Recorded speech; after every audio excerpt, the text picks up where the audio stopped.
Yeah. Just when you said that the United States and all these foreign investments that had gold coming into the country, inflows of gold during that period. Well, we had income from our foreign investment. Right, of course. So if you kind of follow that to its conclusion, which happened during the Great Depression, if the United States is so strong, if any country is so strong, that there's continuous inflows of gold into the United States, eventually the United States will have all the gold. Nobody else will have any gold. And then we'll end up off the gold standard. No, because what's going to happen? Then we're going to have to start using our gold to buy some of their stuff, and the gold will flow back out. But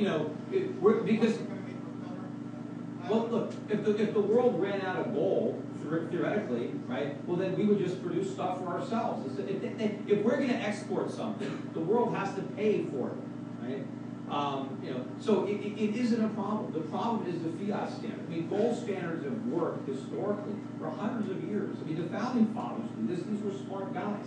They put us on a gold standard for a reason. They studied history, and unlike Ben Bernanke, they not only understood it, but learned from it. And so they put us on a gold standard. And it served us very well. We were a tiny country. We were an afterthought to Europe in 1789. We were a few million people, here in the New World. Yet we created a society in just a 100-year time period that we created a standard of living well beyond anything in Europe. How did we do that? We did that on a gold standard. We did that with no government, with a tiny government and freedom. We were freer than all of Europe, and so we prospered more than Europe. We came in with the fiat standard.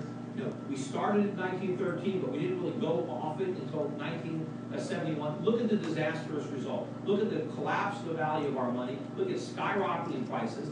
I mean, look at before the Federal Reserve came into existence in America, if you were a man in this country, and you didn't even have a high school degree, you could get a job. Your wife could stay at home. She didn't have to get a job. You could support her. You could have 4 kids, right? You could save for your retirement. You can buy things. You had a great standard of living. Now, if you're, there's no way. I mean, the average man can't, even with a master's degree, his wife has a job. And they have to delay even having 1 kid until they're in their late 30s because they can't afford to have them because they're drowning in debt. And, and even when they have kids, it's 1 or 2 kids, and they're struggling, and they have no savings, and they're deep in debt. So we have destroyed the middle class that freedom and the gold standard built, and the Federal Reserve is a big reason for that. Yeah, and I agree that economics and geometric weighting, these things have heavily skewed the CPI over the years and have changed really, our view of inflation. But given the amount of excess reserves that are now sitting on the balance sheets of many financial institutions, where basically this money isn't being lent out, it's just being pent up in these financial institutions, it's now exceeded trillions of dollars. I mean, do you think that eventually the Fed will try to intervene and try to force the banks to lend that money out? Well, it is being loaned out.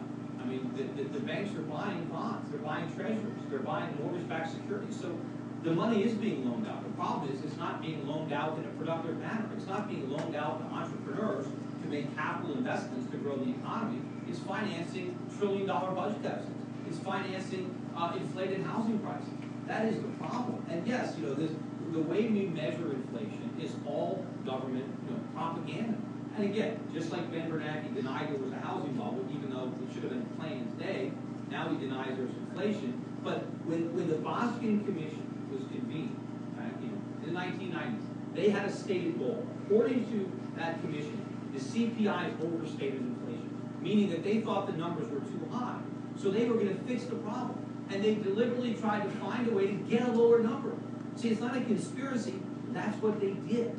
And so they did all kinds of things so that the number would be lower. And now it is lower. But it's not because inflation is lower. It's because we're measuring it differently.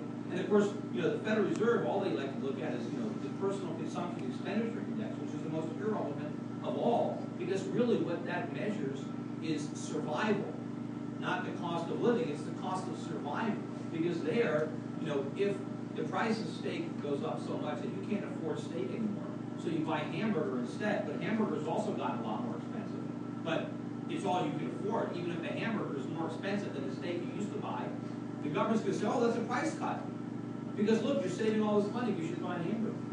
Right? Then of course, you can take the same argument. What if the price of hamburger gets really expensive, so I have to buy dog food? Right? All right, well, there's no inflation because I'm still eating.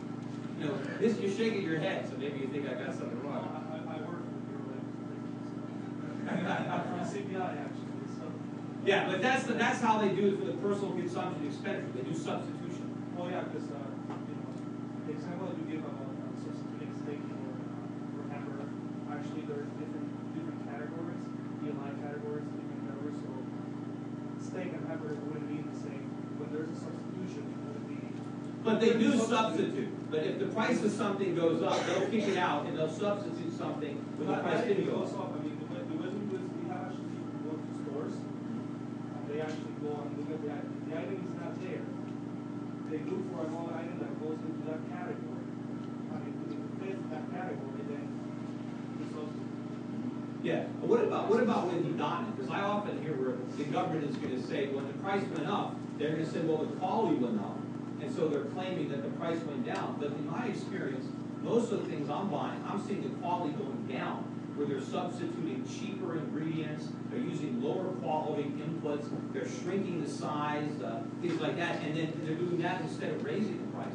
Is the government going in and saying, gee, you know, you used to go to a restaurant, and the restaurant used to charge, you know, $10 for the salad, and now they still charge $10, but it's half the size. Right? Are they going and saying that's a price double? What's happening now is that notice that producers and people who actually use the products, they're actually downsizing, as you said, they're downsizing their products. What we do brainstorm these changes, we downsize when we enter the price. It certainly doesn't appear that way from the numbers. I work in the collection part of this. Yeah. So I really don't know what's going on at the end of the. Because I talk to people who are small business owners, and business owners are usually, you know, they watch their prices, their input costs very closely because they're trying to make a profit, so they have to know what their costs are. And everybody that calls my radio show, no matter what their business is, they've got the same right. My costs keep going up, prices are going up, and these are big increases. And they're all businesses that are totally unrelated. Well, that's true. I mean, costs are going up. But so why isn't that reflected? Well, you have to understand that a lot of people have this misconception. I'm not exactly, you know, the most knowledgeable person in CPI. I'm only 25 years old, so I worked there 2 years ago. But the CPI measures the average change of a basket of goods. So it doesn't measure one specific good, you know. So But the basket is changing. The basket isn't even static. But the thing is, costs are prices. They're the same thing. Yeah. It just depends on your perspective. When one person's cost is somebody else's price. Well, the basket, the CPI measures the average of all the items included, not only one item. That's why an employer might. Well, that's the core. When they take energy and food out. But you know, the bottom line is, so the problem is inflation is not rising prices. Inflation is an expansion of the money supply. So the government isn't even measuring prices. They're measuring inflation, rather. They're measuring the effect of inflation. But the fact that the Fed is creating inflation shouldn't even be debated. Quantitative easing is just the Fed's name for inflation. They just don't want to call inflation because then we'll know what it is. So they call it quantitative easing because it sounds better than inflation. But that's what it is.